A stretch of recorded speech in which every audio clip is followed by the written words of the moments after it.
Hello, and welcome to A Peace in Podcast. I'm your host, Aaron Gorley, and this is the podcast where you get to listen to me read my 2022 novel, A Peace in Precipitation, and then hear me comment about it.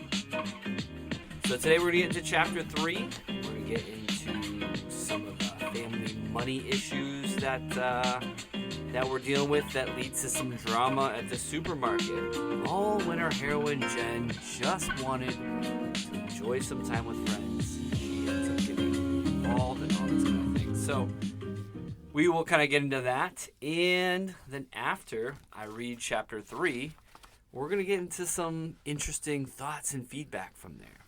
I'm telling you, you will be interest rated. Actually, I'm pretty sure that's not what interest rate is, but it will be interesting, and I think you will enjoy hearing some from the stuff. I'm actually going to talk about some of the feedback I've got about it, about some of Jen's reactions and what was kind of behind that a little bit, and the way about, how different people deal with stress and drama in different ways and different influences on that and everything. So it will be a good time. But before we get into all that, we are going to read Chapter 3. The bell rang, and as Jen wriggled her hips through the 2 rows of desks to be the first one out of the class, her heavy backpack slipped off her shoulder and pendulum swung into a girl with a 420 hoodie, knocking her back. "Really?" the girl said with a face that looked like she was ready to throw down. "Sorry," Jen yelled over her shoulder as she advanced within a few steps of the doorway. Jen almost stopped to apologize, but was unsure if she should pause and have an awkward apologetic dialogue at the crowded exit or just keep going. She was in the hallway before she got a chance to decide, so she kept walking. "Watch where you're going, you crazy!" Jen had turned the corner before the girl was able to finish her sentence. She moved past the final group of people and bolted out of the building and sprinted to her bus. She knew that she might look crazy running to her bus, but she did not care. She needed time with Morgan. She felt fortunate to be one of the last students picked up in the morning by her bus and one of the first to be dropped off in the afternoon. After walking Ronnie to Robbie Sutton's house, Jen headed home to 203 Vine Street, a white Cape Cod with green shutters. Lena had inherited the house from her mother, Jen's grandmother, since Lena's only sibling, Julie, lived in Michigan. Jen was only 2 when her grandma passed, but she had heard a lot about her from Lena's stories and a plethora of odd phrases that didn't translate well to this millennium, like, "I have a bone to pick with you. He thinks he's the cock of the walk, and that'll put hair in your chest," which was usually applied to Ronnie, but once in a while to Jen, which always brought a scrunched face and an ew. Jen unlocked the door and ran up to her room to put together an overnight bag. With excitement, Jen made sure she packed some of her coolest and most Morgan-approved outfits. She especially appreciated those clothes that were donated to her from Morgan. They were always so nice and were often from brands Jen usually couldn't afford. Morgan bought so many clothes and gave so many to Jen that Jen wondered if Morgan sometimes purposely bought clothes a size too big, since she and Jen were about 2 sizes apart. After packing, Jen spent the next 10 minutes watching vigilantly for Morgan's mom at the front window. As soon as she caught sight of Mrs. Neubauer's 2-year-old Nissan sports sedan, she sprinted for the back door. Fifi screeched and jumped up on the kitchen table, avoiding Jen, who'd almost stepped on her. Rolling her eyes at the offended cat, Jen barely caught sight of a note from Lena on the kitchen table. Jen froze in her tracks to at least read the note before she exited. "Jen, I'm at the store. Be home at 4 p.m. If I don't see you before you go, say thank you to Mrs. Neubauer for me. Don't worry, I won't spend more than $80. Love you so much, Jenny Marie, Mommy. P.S. Call if you need anything." Jen felt the blood flush from her face. "Mom, $60, Mom, not 80. We're going to overdraw our bank account again. We talked about this. Ugh." Jen quickly grabbed the phone, irritated that Morgan's mom was waiting for her, but more irritated knowing that Lena probably would not answer her cell phone and use her expensive prepaid minutes. Jen knew that what she had to do. but she hated that she had to do it. She reached for the door, locked it behind her, and begrudgingly walked towards Morgan's car. As she sat in the car, closing the door behind her, Morgan read Jen's clear body language. "Are you okay?" "Yes, I'm fine," Jen said sternly and emotionlessly. "No, you're not." "Yes, I'm fine," Jen said with shortness. "Is it something with your mom?" Morgan asked with concern. "No, it's fine," Jen said, turning to Mrs. Neubauer, who also looked concerned. "Mrs. Neubauer, do you mind stopping at Save Mart on the way home to your house? I'm sorry, I just have to talk to my mom real quick, and she's at the store. I'm sorry." "Yeah, of course, that's fine," Mrs. Neubauer replied nonchalantly. "Thank you." Morgan, piqued with curiosity, asked in a near whisper, "What happened? Is everything okay?" "Yes, it's fine. I just need to talk to my mom real quick," Jen said, attempting to be firm but more kind than a second ago. This is so embarrassing. Why do I have to do this stuff? Why can't I have a mom like Mrs. Neubauer? The rest of the 6-minute trip to Save Mart was silent. As the car pulled into the Save Mart parking lot and Jen saw her mom's Subaru, she leaned toward Mrs. Neubauer and said, "I'll be right back." Jen didn't worry that Lena might be finished shopping already. And through the checkout, Jen knew all too well how slowly her mom shopped. She felt frustrated that she had to be there at all. Why can't my mom be normal? It was a question Jen asked often for the last several years. As she power walked through the exit, knowing it would be quicker than the entrance, she passed a few empty registers and strode perpendicularly to the aisles to cover as much ground as possible. Every step aggravated Jen further. Aisle 9, no. Aisle 8, aisle 7, 6, 5, 4, no. Aisle 3 held Lena picking her favorite brand of generic Raisin Bran off the shelf. Catching sight of her mom, she rapidly turned, and the edge of her favorite faded Gap t-shirt caught the corner of the sale shelf. It scratched her side and ripped her shirt. Jen cringed from pain and further agitation, but barely slowed her pace. 20 feet away, Jen began shouting, "Mom! Mom!" Lena looked up. "Mom!" "Jen, what are you doing here?" Lena said, looking very surprised. "Mom, I was calling you." "What? What's wrong, Jenny? Why are you here? I didn't get a call. Is everything all right? Is there something wrong with Ronnie?" "No, Mom. It's you that there's something wrong with." "What's wrong, Jen? I don't understand. Why are you here?" Lena looked confused. "Mom, what did we talk about this morning? About the money." "What? Yeah, you said not to spend more than $60 at the grocery store today." $60? Are you kidding me? $60? "Yeah, isn't that how much you told me I could spend?" Jen's face flushed with anger. "Yes, Mom, it is." Jen's voice seethed with muted anger. Why are you so upset, Jen?" Jen almost began yelling again, showing her teeth to try to hold it back. "I'm upset because you wrote $80, not $60. You said you weren't going to spend more than $80, not $60. No, it's $60, not $80. "Yes, Mom, I know. You were the one who wrote $80. "Are you sure I wrote $80? I know it wasn't $80. It was $60. "Yes, I'm sure, Mom. I wouldn't be here if you wrote $60. "Well, I don't know why you're so upset. I knew it was $60. "Mom, no, you didn't. You don't understand. You don't understand anything. That's why my life is so hard. How many times has Aunt Julie had to come bail us out because we overdrew our bank account?" Jen said, lowering her tone of voice in an attempt to exit the conversation and leave. "It's fine. You know only to spend $60. I'm going to go to Morgan's now." "Well, I'm sorry that I wrote that. I'm sorry that I wrote the wrong thing. I thought I wrote $60. "It's fine, Mom. Morgan and Mrs. Neubauer are waiting in the car." "Oh, okay, well, have fun. I'm sorry, Jenny. I love you." Without answering, Jen turned and restarted her power walk. She raced by the registers, ducking behind racks of magazines, gum, and candy bars, hoping that no one would see the tears beginning to drip from her face. As she neared the sliding exit doors, it struck her that Morgan and Mrs. Neubauer were still in the car. Jen abruptly stopped at the automatic sliding doors, causing the two carts following her to almost collide.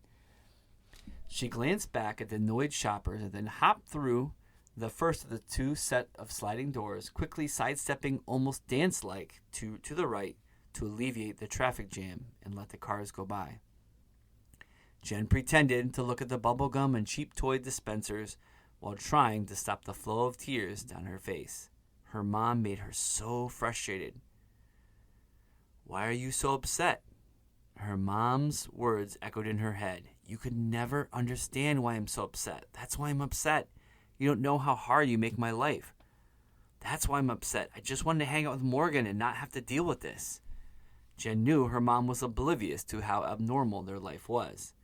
She knew her mom, and she knew what she was like. Jen felt like she was better than this.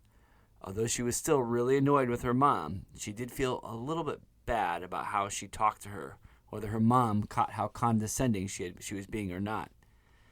Jen took a deep breath, wiped away the remaining tears, and took a quick trip to the grocery store bathroom, hoping that it was going to be cleaner than it turned out to be. Several minutes later, Morgan and her mom were still waiting patiently in the car, air conditioning running strong on the warm mid-September afternoon. Jen opened the car door, dreading the inquisition that was sure to follow her random necessity to stop at the store and meet her mom. "Are you okay?" Morgan asked cautiously, not wanting Jen to be short with her again. "Yeah, I'm fine. I just had to talk to my mom and make sure she didn't forget any groceries." Jen answered in a voice that was much calmer than it was on the way to the store, but not really believable. "Okay, well, let's get going, girls. Morgan, Mrs. Neubauer prompted in a not subtle manner, then stared at Morgan in her rearview mirror. Morgan took her cue. "Jen, I'm sorry I was being nosy, about stuff between you and your mom." "No, that's okay," Jen replied, smiling, trying not to get emotional out of admiration for her best friend. "So what do you want to do today?" Morgan asked in a peppy, subject-changing manner. "I don't care. Whatever you want." Jen answered in a tone that was very pleased to be on a different subject. "Let's just chill and have some BFF time." That sounds perfect. The rest of the evening was more relaxed as Morgan and Jen spent most of the afternoon talking about boys, some shopping they were planning for the next morning, and watching some funny videos. Mrs. Neubauer, not one to really cook, ordered a couple of delicious veggie pizzas, perfect sustenance for an extravagant Jen and Morgan photo shoot. After many wardrobe changes and poses equal parts silly and sultry, Jen and Morgan had the perfect new Instagram picture. Hands in the hip, hair down, sunglasses on, and lips pursed. Their pose soon turned into a TikTok video that they checked religiously throughout the evening. After changing their profile pictures to their new fabulous BFF one, they proceeded to enthusiastically study a few profiles of boys they had crushes on, including Drake Ferguson and some of his soccer buddies, while simultaneously checking how many and who liked their new profile pics. "You girls would get all A's if you studied your homework that thoroughly," Mrs. Neubauer added. "Haha, Mom, very funny, and Jen already does get all A's," Morgan replied. "I got a B once," Jen replied with a giggle. "I'm just trying to help her be more well-rounded," Morgan added with a smile. "I'm not sure Jen needs to be rounded like that. Jen, maybe you can actually help round Morgan into getting straight A's too," Mrs. Neubauer responded with a raised eyebrow. "I'm sorry, I don't think anyone could help her." "Whatever. I get A's and B's," Morgan said in a laughing protest. "All right, good night, girls. Have fun. Your dad is finishing up a college football game. I'm going to go read. You can probably watch a movie when he's done. Don't stay up too late. We still have some shopping to do in the morning." "Thank you so much, Mrs. Neubauer, for everything. Jen, I just want to tell you how proud I am of you. Everything you do. I just am really proud of you." "Thanks," Jen said, suddenly shy. "All right, well, good night, girls." "Good night," the girls said in unison. The girls finished the night watching Serendipity, one of Mrs. Neubauer's and recently Morgan's old favorite movies. As Jen and Morgan lay in Morgan's queen-size bed, Jen reappreciated Morgan's cushy pillows and hot pink comforter. The night air wafted into the slightly ajar window, giving the room the perfect warm but cool sleeping temperature. I think Drake Ferguson and I are lovers, soulmates that are just one missing glove away from coming together, Morgan stated with a more breathy voice than usual. No way. Drake is my man. I'm going to bring a glove Monday morning to leave, so he'll have to return it to me. I'll bring one first, Morgan laughed. The girls fell asleep, dreaming of providential and everlasting 9th grade love. And that was chapter 3. So chapter 3, you kind of see a little bit about the family kind of gets a little bit into some of the money issues.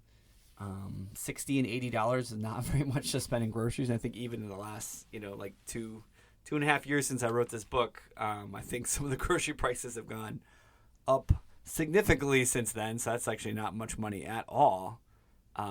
But, it is a thing. When you have money issues, they are extremely stressful. And that's one of the most stressful things that I think, it's one of the most stressful things that you can go through. I've definitely had the various seasons of my life where I had my own issues with being poor. Maybe not quite that much, but maybe kind of because, bills add up and everything. And it's definitely very, very, very stressful. As this chapter, it's kind of interesting. You see a couple different things. You kind of see, the Morgan even more. You kind of introduce Mrs. Neubauer, which isn't really a huge part in the story. But her mom. And, one of the feedback I've gotten from this book that different people have asked me said, hey, why is Jen so upset with her mom? Like, she knows her mom has issues, has problems. Why is she so upset?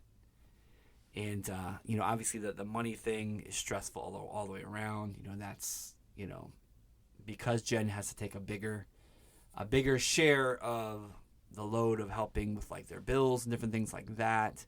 I think that's a point of stress that's probably stronger than the average teenager.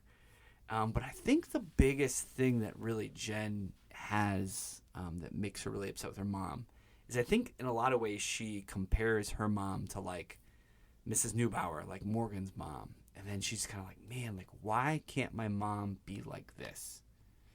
And I think that's just a very human thing. I think sometimes we can really compare ourselves to other people and be like, man, why can't my life be good like this person's or that person's? And, it's, I think social media has even, made this even worse, where we compare, like, oh my gosh, look at this. Look at the greatest hits of this person's life. Oh my gosh, this one's an amazing restaurant. And, that person and their boyfriend or their husband or their girlfriend or their wife are smiling so brightly. Oh my gosh, they must have, like, the perfect lives when, you don't know that, 5 minutes before and after they were, like, mad at each other and hate each other, whatever. Like, I think that's just like, it's like a stealer of joy thing to think that people can have, is that where you can, compare yourself to other people. And I think Jen's doing this. She's like, man, my mom sucks. Why can't she be like Miss Neubauer? And I think that's that's a very, I think that's an easy thing to do. You can be a good person, but then at times, and I think that's sort of like the kind of the drama in her life. Two things can always be true at the same time, right? I think she loves her mom, appreciates her mom, and she knows her mom is a good person, but then her mom also makes her crazy. And that she always just like, man, look at Miss Neubauer. She's like the perfect mom. Why can't I have a normal mom like her, that my life would be so much easier? And I think that's the biggest thing of why she is very short with her mom sometimes, is that she has this comparison that fresh in her mind that makes it really difficult for her to move on and kind of just enjoy it. And that's kind of where she's at the beginning of the story. She's, ninth grade girls, not that, still pretty young and stuff like that. And that's something that even older people struggle with, the comparison trap and everything like that. But yeah, so that's chapter 3. The drama that tried to accurately portray a grocery store. One of my favorite things I wrote in this chapter was she said that, she went to the restroom, in the grocery store, hoping that it would be more clean than it turned out to be. And I feel like that's everyone's. I feel like that's always what random grocery store like bathrooms are. You always are hoping that they're going to be cleaner than they end up being. I feel like that's such a normal thing. And then the the very end of the chapter where I wrote that she fell asleep. The girls fell asleep dreaming of everlasting and providential ninth grade love. And that, when you're in ninth grade, when you're so young, you just think you're like, oh man, if only, you just I don't know, at least for me, I was like, oh my gosh, I'm gonna meet this perfect girl. I just you really think that somehow these relationships really early in high school are gonna last forever. And in fairness, sometimes they do. I've met people where, they literally went to ninth grade homecoming, and they went to ninth grade homecoming and they ended up literally getting married and having 5 kids with each other, and they're still married 25 years later. So it definitely happens, I guess. I did not have that experience at all. Being, I didn't meet my wife until I was almost 28. I think we started dating about 2 months before my 28th birthday. And then, once we started dating, we only dated for about 10 months, and then we were engaged for 5, and we were married. And I think she would have even gone faster than that. But I was poor and needed to save up for engagement rings. See, I've had them, I was too poor to marry my girl faster, Anyways, so I know about that life a little bit, when you go off and you do, random nonprofit ministry jobs and substitute teaching. Those were my first jobs I had for the first way too many years after I graduated from college with my bachelor's degree in teaching and youth ministry. Just way too many years I had these very poor paying jobs. And it was tough and everything. And so I definitely can relate to that. And just definitely adds a lot of added stress to your life and everything when you have those money issues. And that's kind of a theme. I think that's probably the biggest time that we hear about it in the story. The story kind of goes into some other places and everything. But for that's kind of where we're at with this one. So, all right. Well, I will be excited for you to hear the next episode as we get into another phase of Jen's life in episode 4, and that is church. We're going to find out about what that's like for Jen and her mom, and her own thoughts and feelings about her mom's making her go to church. So I'll kind of give away the surprise, but that's kind of how that is, and we'll kind of learn about that and some of her thoughts on that and different things in there. So I hope all of you will catch you next time, and thank you for listening to Of Peace and Precipitation.